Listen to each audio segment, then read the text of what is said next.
Boa noite. Boa noite. Está no ar a edição do seu jornal universitário DF em Foco. As queimadas ameaçam o Distrito Federal. Depois do maior incêndio da década na Floresta Nacional de Brasília, especialistas alertam: é preciso prevenir agora para evitar uma nova tragédia. Eles voltaram. O uso dos patinetes elétricos cresce nas ruas do DF. A gente mostra como essa alternativa tem transformado a mobilidade dos universitários e quais os desafios dessa nova realidade. A rotina exaustiva e a falta de valorização. Professores falam sobre o alto preço emocional de ensinar no Brasil, uma realidade que precisa ser debatida. E tem ainda a educação financeira. Como o consumo consciente pode ajudar jovens a escapar do endividamento? Dicas, relatos e orientações para mudar de vez a sua relação com o dinheiro. Tudo isso e muito mais agora no DF em Foco. Comigo, Luan Carlos. E comigo, Danilo Bernardes.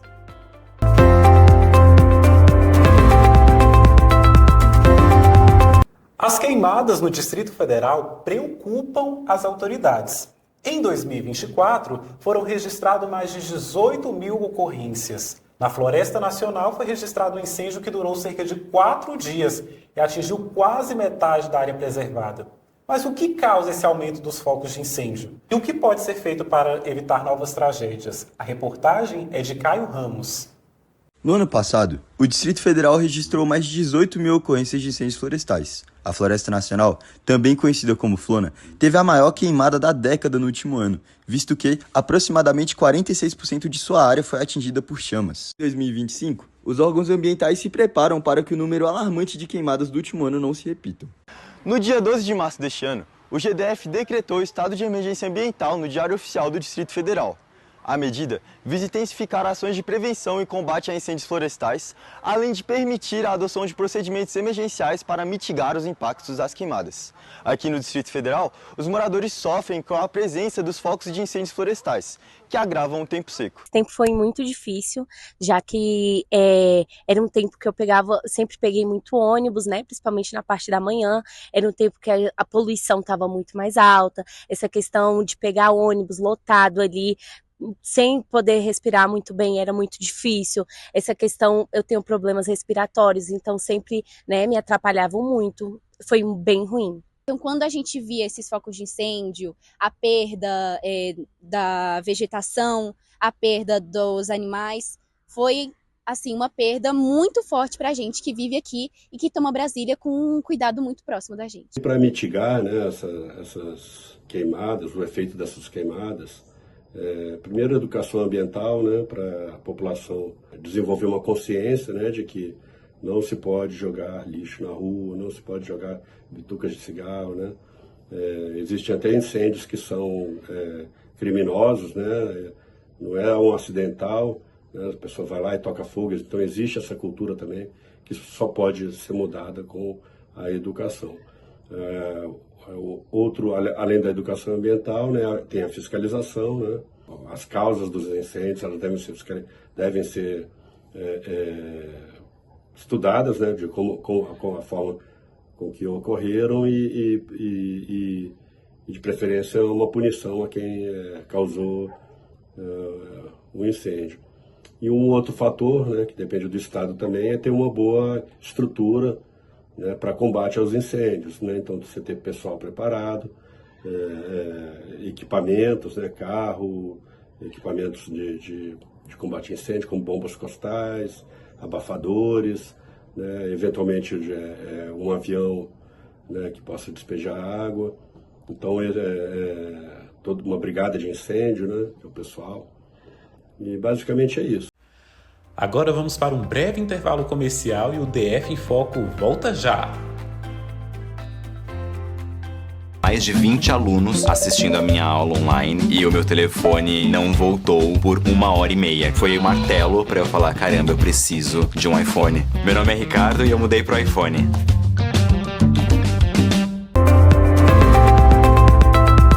Endividamento e consumo imediato, um cenário que exige uma resposta urgente. Educação financeira nas escolas e em casa pode ser o caminho para formar cidadãos mais conscientes e responsáveis com o dinheiro. Entender o que é prioridade e os impactos sociais do consumo pode mudar o futuro das próximas gerações. Na reportagem de Lohane Alves, você verá como a educação financeira pode fazer a diferença. A ausência de educação financeira é um fator de grande empecilho na vida da maioria dos brasileiros.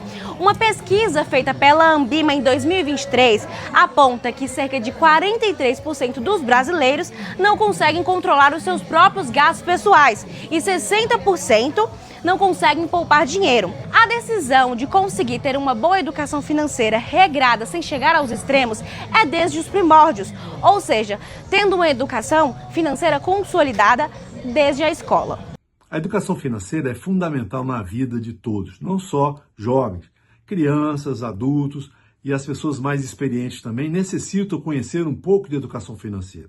Existem os princípios de educação financeira, que é o planejamento, disciplina, né? Saber a diferença entre o que é poupar e o que é investir, né? Então, o jovem geralmente quer tudo para ontem, ou seja, tem aquele imediatismo, que a educação financeira dê isso a ele, e deve começar logo nas primeiras idades, né? Não tenha dúvida na família, se discutir um pouco sobre questão de finanças, valor do dinheiro, né? Agora, o importante é que o poder público também atua concomitantemente na educação, né, que é fundamental. Iago, como você costuma planejar seus gastos mensais? Você tem algum método para organizar suas finanças? Então, os meus gastos mensais, eu não tenho um certo controle. Por quê? Porque tudo que eu ganho, eu tenho despesa, então eu vou pagando. Ainda não tenho, resumindo, esse controle financeiro. Certo, é a maioria da vida dos brasileiros, né? Infelizmente. O importante é que as pessoas tenham consciência de que isso é importante. Nas escolas também desenvolver programas lúdicos, né, com jogos, diversão, envolvendo o uso do dinheiro, né? É importante isso sim, porque as pessoas acabam tendo consciência e utilizam e têm um orçamento equilibrado e não se endividam, que é fundamental. O consumo consciente, ele não faz parte da sua rotina, né? Sim. Como você me falou. Em quais momentos você sente que acaba gastando mais do que deveria ou até mesmo pode? Pela alimentação. A gente gasta muito, eu acredito que faltou um pouco mais as partes dos governantes baixar mais o imposto, né? A gente tem um gasto muito alto e acredito que esse é o meu ponto de vista.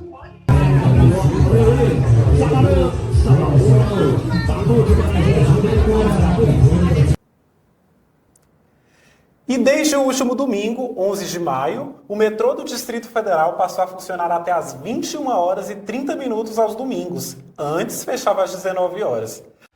A medida atende uma demanda antiga da população, que solicita aumento nas viagens aos domingos e aos finais de semana. Além disso, incentiva o uso do comércio e a ampliação do programa Vai de Graça, que garante gratuidade no transporte público aos domingos e feriados.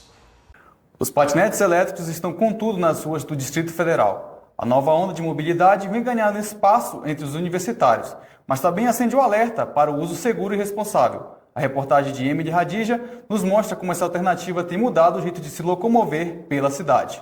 Os patinetes elétricos estão sendo uma das opções mais procuradas no Distrito Federal, especialmente por jovens e universitários que buscam uma opção mais rápida e sustentável para se locomover no dia a dia. Mais de 1.200 patinetes foram distribuídos em regiões como Plano Piloto e Águas Claras. Em apenas 30 dias, o serviço já registrou mais de 173 mil viajantes. O funcionamento é simples. Por meio de um aplicativo, o usuário localiza, desbloqueia e começa a viagem com poucos toques na tela. Às vezes você precisa ir para um lugar e ele não é nem tão longe para você pegar um ônibus, também nem tão perto para você ir andando, né? Aí você pega o patinete ali e agiliza muito a sua vida, né? A circulação dos patinetes é regulamentada pela Resolução número 996/2023 do CONTRAN. Eles devem trafegar em calçadas a até 6 km por hora, em ciclovias conforme o limite local, e em vias urbanas só onde o limite de velocidade não ultrapassa 40 km por hora. Eu gosto muito. Agora que tem a oportunidade de ter patinete aqui em Brasília, eu estou usando sempre. Apesar da popularidade, o serviço enfrenta desafios. Casos de uso indevido, como crianças pilotando sem acompanhamento e transporte de mais de um passageiro, têm preocupado as autoridades. Além disso, o vandalismo e o descarte incorreto dos equipamentos impactam diretamente a continuidade do serviço. O projeto piloto segue em fase de testes no DF. A meta é avaliar o comportamento dos usuários e adaptar a infraestrutura para permitir a expansão dos serviços e outras regiões administrativas. Agora são 19 horas e 45 minutos. O DF em Foco volta já. É bem resistente. O meu já caiu algumas vezes e tá aqui inteirinho. Já caiu na minha mão, já caiu na minha cara quando eu tava deitada assim também. Mas tô tranquilo. Meu nome é Emily e eu mudei pro iPhone.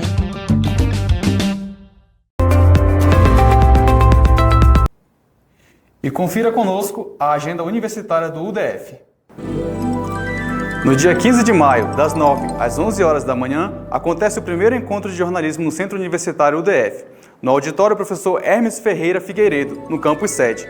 O evento reúne estudantes, professores e profissionais da área da comunicação em uma manhã de troca de experiências, conversas sobre projetos de mídia, TCC, mercado de trabalho e oportunidades de estágio. O evento será aberto ao público e com direito a horas complementares. O encontro é uma oportunidade imperdível para quem busca se aproximar do universo jornalístico. Participem! O Centro Universitário UDF participou da cerimônia oficial de lançamento do Sistema Nacional de Identificação e Registro de Cães e Gatos, o Simpatinha, e do programa Pro Patinhas, no Palácio do Planalto. O evento contou com a presença do presidente Lula e da primeira-dama Janja, de ministros de Estado e de defensores da causa animal. O UDF foi representado pelo reitor e professor doutor André Leão, docentes do curso de enfermagem e uma estudante de medicina veterinária. Com emoção e reconhecimento aos protetores de animais, o evento marca o início de uma nova fase de políticas públicas voltadas ao bem-estar animal, com o UDF pronto para entregar a microchipagem através do Pro Patinhas. E sala de aula também é espaço de dor. Professores vivem sob pressão constante e enfrentam uma rotina marcada pelo esgotamento emocional, violência, falta de suporte, sobrecarga de trabalho, levam muitos educadores ao estado de esgotamento profissional e depressão. Cuidar da saúde mental desses profissionais deixou de ser um luxo e agora passa a ser uma necessidade urgente. Na reportagem de Lohane Alves, você confere conosco esse alerta que já não pode mais ser ignorado. O quadro de professores que vem sofrendo problemas psicológicos vem crescendo de forma excessiva. Um dos fatores que contribuem para isso é a falta de apoio psicológico. Segundo uma pesquisa realizada pela Associação Nacional de Distúrbios de Ensino, 72% dos professores alegam que sofrem constantemente estresse dentro de sala de aula, sendo que 30% já foram diagnosticados com transtornos e até mesmo diagnosticados com problemas psicológicos, como depressão e ansiedade. Trabalho na área de educação, em sala de aula há 14 anos, afeta o nosso psicológico, o desgaste psicológico. E o que mais, causa esse esgotamento, mental na gente, é a questão da indisciplina dos alunos, Isso tem sido um fator, que tem nos deixado, muito cansados, sobrecarregados, porque a gente termina fazendo a parte que a família não tem feito, Alguns fatores que contribuem para isso é a falta de apoio psicológico, carga horária excessiva e até mesmo ameaças e violência sofrida dentro de escola e sala de aula.